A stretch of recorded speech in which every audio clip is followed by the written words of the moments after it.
Hey everybody, it's your boy, and apologies for being so slow with content this week. It's just been so hectic in life. If it's not work, it's at home where we're doing a lot of decorating and maintenance stuff. I would be on camera, but there's lots of stuff in my room that isn't mine that we need to store, so I'm not going to show you that horrible mess right now. Hopefully, after next week, things will die down a bit and we can start getting back to normal. Unfortunately, it is what it is. I would like to have made content on the war and what the right has been doing in response to that and other stuff that has been going on, but I just, because of that, not had the time. But hopefully after next week, things should calm down and normal service will resume, and hopefully I'll get a few streams under my belt as well to get the ball rolling on this channel. So once again, apologies. So today's video is going to be a very short one because I don't have a lot of time, as you guys already know, about a certain subset of people on the right who are obsessed with using philosophers to explain every basic point. This was something that V said in a stream a while ago. He was, I think, talking about Ukraine probably, but somebody in the chat kept going on about Carl Schmitt, and we all know which subset he's a part of, don't we? And the guy was going on about basic concepts, but using Carl Schmitt to explain them, and V quite rightly pointed out on the stream when he was responding to this guy that why can't you just explain these concepts in your own way without quoting from this guy or paraphrasing him? You're not using your own voice, you're using this guy's voice. And it kind of implies that you don't really think for yourself, you kind of just spout whatever these people say because you think that that's what you have to say in regards to these particular subjects. And also I think it's because you've been told to read this person and told to say these things, because he is, in case you didn't notice, this anonymous user is a part of the AA fan base. And AA's fan base and AA himself, they have a philosopher of the week or a philosopher of the month, and they seem to oscillate between loads of different ones. Usually the more dissident, the more esoteric, the more unusual, edgy ones, the better, but not necessarily. Carl Schmitt is one of them, and I don't understand why this guy is rated so highly by these people when his entire philosophy is just basic. He practically just wrote textbooks, if you think about it. The friend-enemy distinction is not something you learn in a university class. You learn that as a child. You will learn quickly who is your friend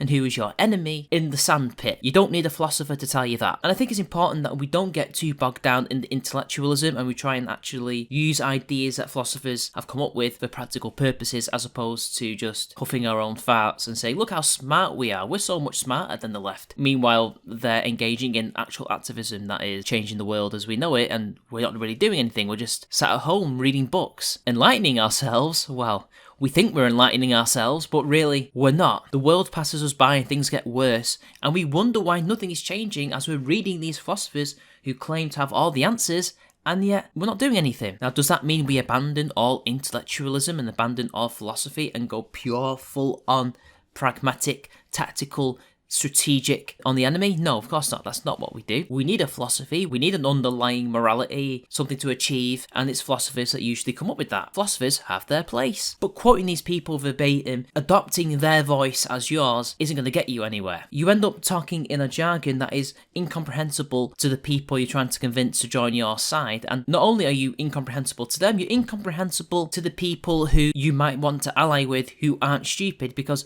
they don't understand what you're saying, or they might understand what you're saying, but it takes them a while to decode what you're saying, and by the time they've figured out what you're saying, they realise it's actually mostly nothing, and it's useless, it's not going to help them in what they need to do. And also, it just kind of limits you. You're just limited to these certain types of philosophers, and you're not broadening your mind and reading others who might have something different to say. It's one thing to just read the elite theorists, and people like Burnham. That's great, that's fine, they have a lot of good things to say, but why not people like Jose Ortega y Gasset, who have an almost different idea of how we've gotten to where we are and how an elite operates? In fact, he argues that really, this is not the era of the elite that we live in. We live in the era of the mass man. And some people in this subset will use that term mass man, who coined the term and what it actually means. It's important to not only read these philosophers, but actually understand what they're saying and then not copy what they say. Put your own spin on these ideas. Remember, we all stand on the shoulders of giants. If you don't, we'll end up becoming mindless sheep, no better than the NPCs, and we just spout slogans and jargon that is incomprehensible to a normal person and can be used against against us, and in fact, if it's not used against us and taken out of context, it will just be ignored because we're impenetrable. Because I hate to say it, your philosopher of the month will not have the answer to everything. And if you do use these philosophers, you do kind of run the risk of, I guess, being behind the times. You have these ideas in your brain that you want to express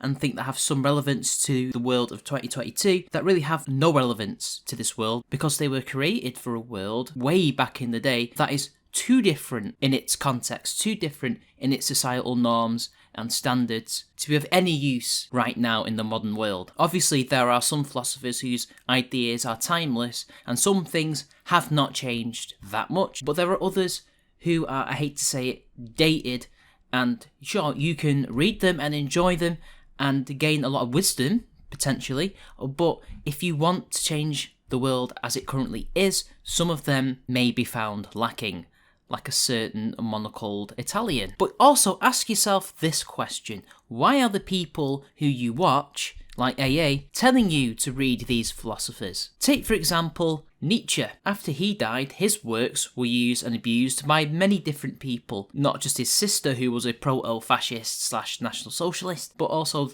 the actual National Socialists themselves, and even certain Marxists like Foucault used his ideas for their own nefarious purposes. But when you actually read Nietzsche, none of his ideas remotely reflect the ideologies that they apparently later on influenced. It seemed to me that these particular ideologies, as disparate as they were, saw something within Nietzsche's works that could be used to coat their own ideas to a new image, or maybe he used specific framing devices and metaphors that seemed to just work with what they were trying to achieve. It didn't matter that none of this was something that Nietzsche agreed with and actually fought against in his works. It doesn't matter. Unfortunately, there were threads in his works that, if taken to completely different logical conclusions, which are the wrong logical conclusion, led us down the dark path, but that was not something that Nietzsche intended. Think about it. Does Evola, does Schmidt, does Carlyle think that a group of artists online would use their ideas for their rather, let's just say it, by the standards of these men's day, degenerate utopias? I don't think so. Ask yourself, why is AA using Evola? Why is he using Carlyle and Schmidt, etc., etc.? What is the end goal here? Is it to help win the culture war? Is it to help expand your mind? Or is it for his own reasons? Is he twisting what Schmidt has said? Is he twisting what maybe Nietzsche might say if he ever covers him? You need to ask this question. And also look into the people who are using them and wonder, do they actually understand what they're saying? Is this their actual voice? Or is it just waffle? And if it's not waffle, are they being honest? And if you can do that, you may have some uneasy questions. But anyway, I think I'll leave it there. Essentially, just think for yourself, guys. Until next time, it's been your boy, and I'll see you all later.